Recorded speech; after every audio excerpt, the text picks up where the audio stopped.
everyone, in this video I want to share with you 3 main reasons why Etsy shops fail. Number 1, your product. If it's too competitive, it's not competitive enough, whatever, it could be that your product is just not good for Etsy, or your product is not good for a small shop. Maybe if you were a bigger shop, it would sell, but you're just starting out if you're just starting out. So you need a product that's less competitive. The thing is that every time you're gonna watch a video about Etsy tips, somebody is gonna say, find your niche. And a lot of people take that literally, so they just choose one niche and then don't produce any other content. The thing is that there's gonna be places and niches that are gonna be easier to get in, and there's gonna be some that are harder to do. That doesn't mean that you can't do it. You can still do it. If somebody's selling something and people are buying it, you can do it. That just means that it's gonna take you longer to get there. And when we have, a difficult goal, when we just start, when we don't know what we're doing, it's very hard to keep that motivation. So find something easier. Try multiple products, try multiple niches. A lot of people will say, oh, you need 120 listings for your Etsy shop to work. Let's dive into that a little bit. If you just keep producing the same listing over and over, if you choose the same niche, you don't make many changes, your photos aren't that great, but you're not improving them, you could produce 300 listings and still fail. I'm sorry, that's the truth. If you have 100 listings and they're not performing, you need to make changes. And the thing is that I think the idea that kind of helps me push through and motivate me to keep going is that my first listing doesn't have to be perfect. And the reality is it's not going to be perfect because it's my first listing, right?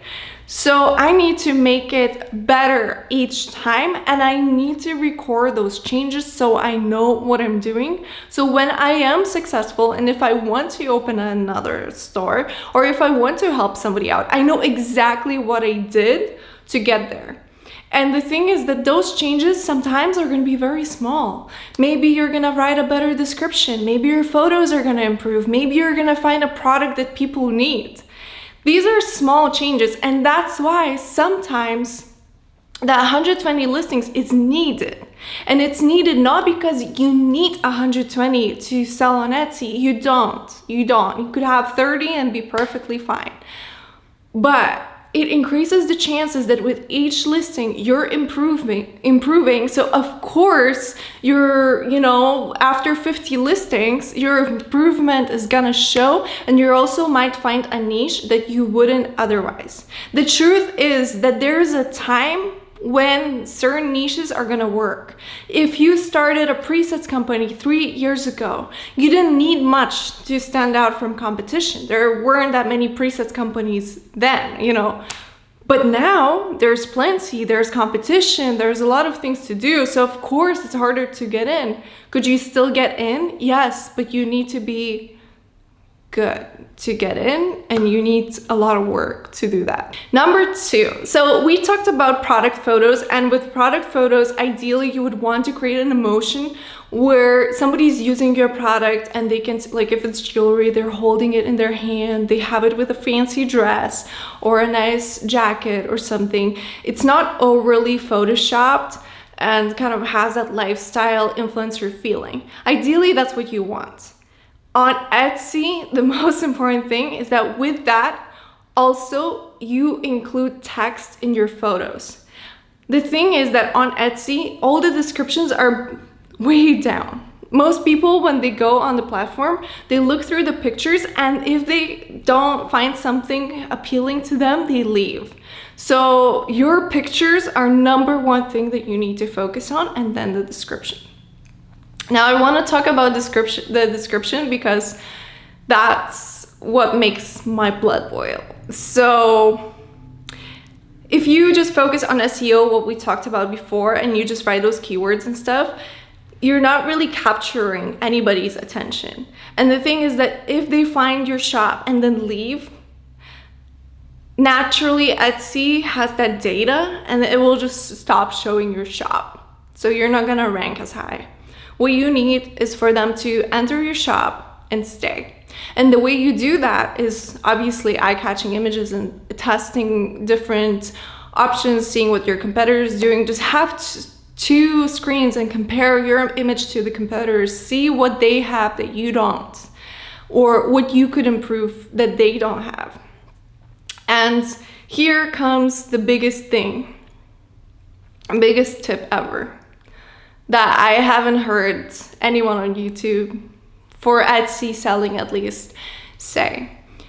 You need to make your audience, your customer, the hero. And that's just so important.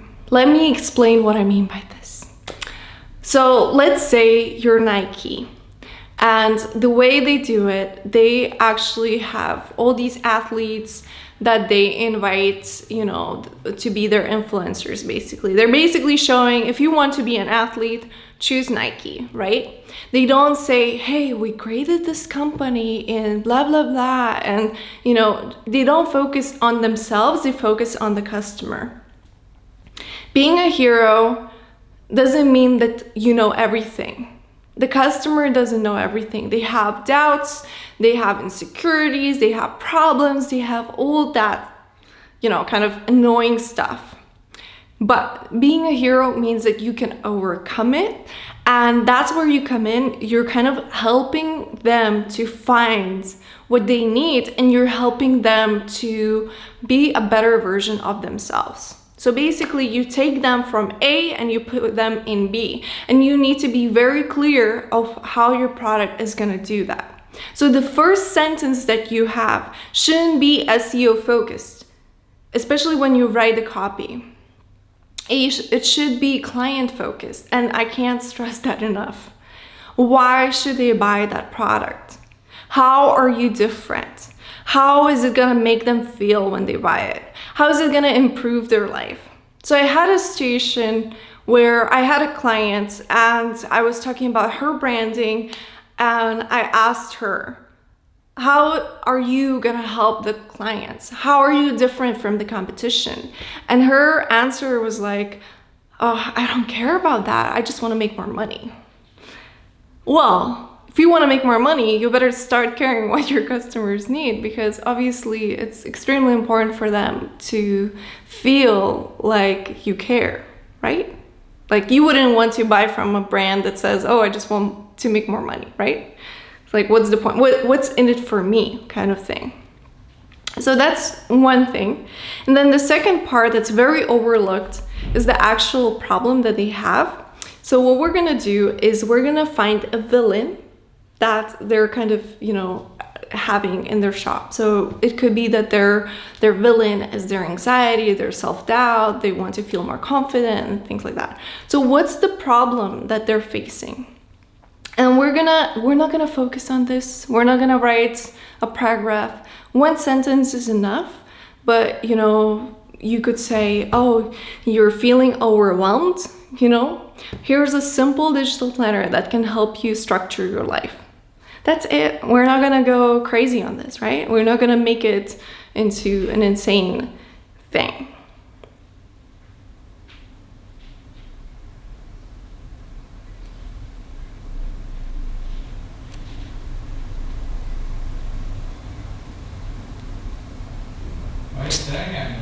Because let me do my thing. I'm not doing anything. You're staring at me. You get self-conscious and then it's my fault. Yeah, it is. You're making me self-conscious. Wow.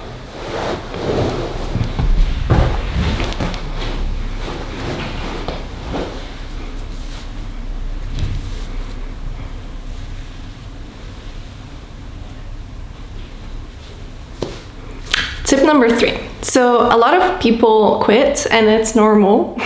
And that's why you can still do an Etsy shop right now, because most people will quit after 10 listings or even 1 listing. And you need to find a reason why you won't right now, and you need to set a goal that's a little crazy for you to keep going. So the thing is that if your goal is very small, or if your goal is, you can't measure it, or you can't control it basically, it's going to be very difficult for you to achieve that. It's going to be, not even achieving that, it's just the motivation is not going to be there. And the way we are going to change that is by choosing a goal that you can control. So let me give you an example. Let's say your goal is to get, $2,000 each month from your Etsy shop. Now, there's no control over that.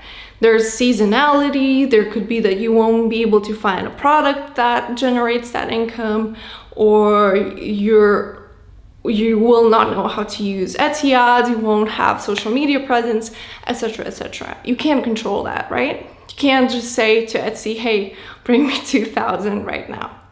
What you can do is control the number of listings that can help you reach that goal.